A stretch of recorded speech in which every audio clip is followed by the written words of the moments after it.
Peringatan, animasi ini dibuat dengan tujuan sharing pengalaman pribadi sang pengirim cerita. Dimohon untuk menghargai cerita tanpa menyudutkan beberapa pihak. Selamat menikmati.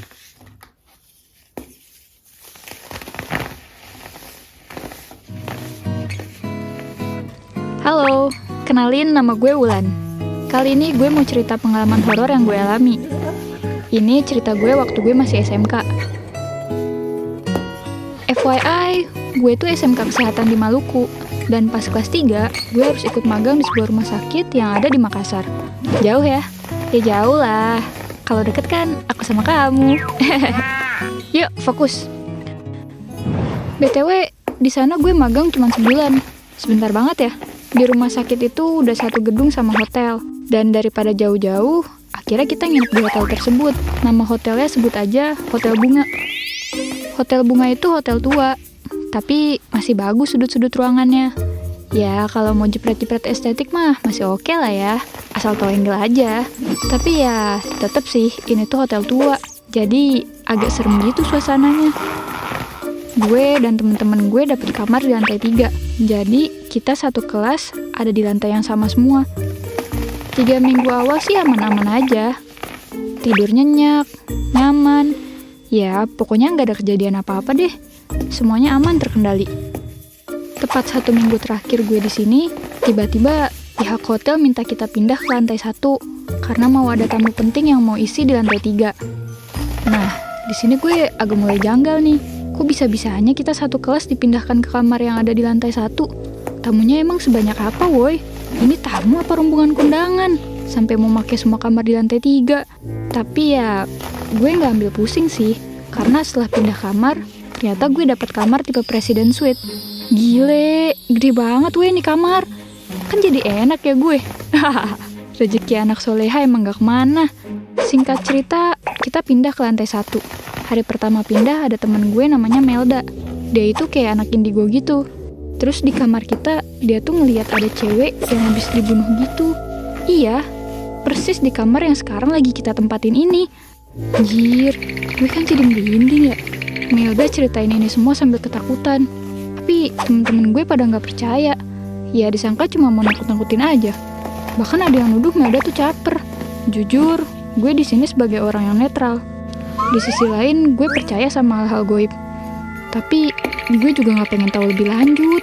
Soalnya serem. Setelah beberes pindahan, malamnya kita disuruh kumpul sama ibu dan bapak guru di kamar Melda. Alias kamar gue juga tuh. Di sini gue juga tiba-tiba ngerasain hal yang aneh di tubuh gue. Dan ternyata bener aja. Gak lama, gue ngerasa sesak dan jadi sedih aja gitu bawaannya. Padahal gue gak lagi galau ataupun overthinking. Sumpah, kacau banget mood gue. Terus gue ngerasa kayak ada orang yang rame banget. Kayak mau nyerang kita yang ada di dalam ruangan itu. Jujur, itu emang samar-samar. Tapi gue bisa ngerasain itu. Akhirnya gue nangis dan ketakutan. Gue coba ngasih tahu ke bu guru soal kondisi yang gue alami. Tapi ternyata gue lagi dalam kondisi gak bisa ngendalin diri sendiri. Aneh kan? Gue gak sepenuhnya bisa ngendalin tubuh dan pikiran gue. Sumpah gue takut banget. Bahkan seketika gambaran-gambaran makhluk mengerikan yang biasanya gue lihat di TV beneran ada hampir di setiap sudut ruangan. Saat itu yang gue lakukan cuma nangis jadi-jadinya. Dalam hati gue sambil baca-baca ayat Al-Quran. Akhirnya gak lama gue bisa ngendalin diri gue dan udah gak nangis lagi. Tapi badan gue rasanya jadi lemes banget. Akhirnya gue dikasih minum sama guru gue dan disuruh istighfar. Astagfirullah, astagfirullahaladzim, astagfirullahaladzim. Setelah gak lama gue tenang, tiba-tiba teman-teman cewek gue pada ngerasain hal yang sama. Dan akhirnya terjadi tragedi kerasukan massal. Saat itu kita semua panik. Dan anehnya, gak ada pegawai hotel sama sekali di lantai 1 itu. Seketika suasana hotel sepi, sunyi, bener-bener mencekam banget. Guru gue cuma ada 3 orang yang dampingin kita. Dengan siswa 40 orang dan hampir semuanya kerasukan. Ya jelas lah semuanya panik gak karuan. Gue dan beberapa teman gue yang masih sadar pada mencar keliling hotel buat nyari petugas dan ada juga yang kembali ke kamarnya masing-masing. Tapi semakin lama semakin banyak teman gue yang kerasukan. Dan sampai jam 1 malam gak ada satupun pihak hotel yang muncul nolongin kita. Bahkan di resepsionisnya aja kosong. Kemana semua karyawan di sini, boy? Suasana hotel benar-benar mencekam. Ditambah dengan suasana yang tiba-tiba terasa dingin. Bener-bener buat gue makin ketakutan. Teriakan-teriakan histeris temen gue makin bikin gue gak nyaman. Saking gak kuatnya, guru gue minta bantuan ke teman-teman guru yang bisa bantu ini dari jauh. Bahkan, kita juga minta bantuan doa ke keluarga kita di rumah. Kebetulan salah satu teman gue orang asli Makassar, yang dia juga sempat kerasukan, manggil pamannya untuk datang dan bantu ngatasin musibah ini. Namanya Pak Suhud. Katanya dia ahli soal urusan goib begini.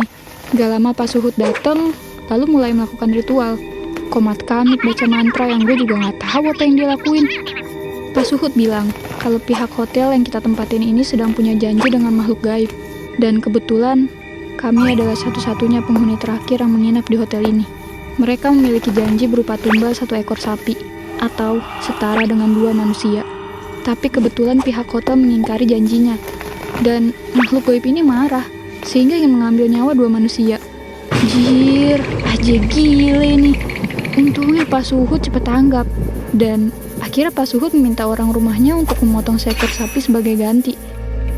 Setelah semua ritual telah dilaksanakan, teman-teman gue yang kerasukan sudah sadar. Perlahan-lahan suasana hotel udah gak terlalu mencekam. Akhirnya semua selesai di jam 5 subuh, dan kami memutuskan untuk kembali ke Maluku, dan tidak melanjutkan program magang yang seharusnya masih ada 1 minggu lagi.